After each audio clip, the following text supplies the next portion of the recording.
اللي بغى العسل يصبر بقى نحل. تعرفي ترجمي لي هذا المثل بالفرنسي؟ Ce qui on peut un joli et un beau histoire, on a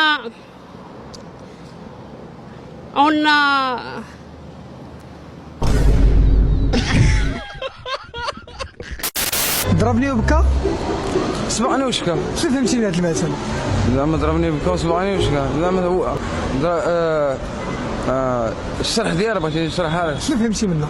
ما عرفتش. الا قلت لك ترجموا لي بالفرنسيه مثلا. شنو هو هذا المثل؟ ضربني وبكى سبقني وسكى. ترجموا لي بالفرنسي. غنترجموا لك بالفرنسي والانجلي والعربيه. تفضل. سي ان موشكيليزاسيون دو بشريتي في شيشكيليز. سلام. كلشي بخير؟ الحمد لله.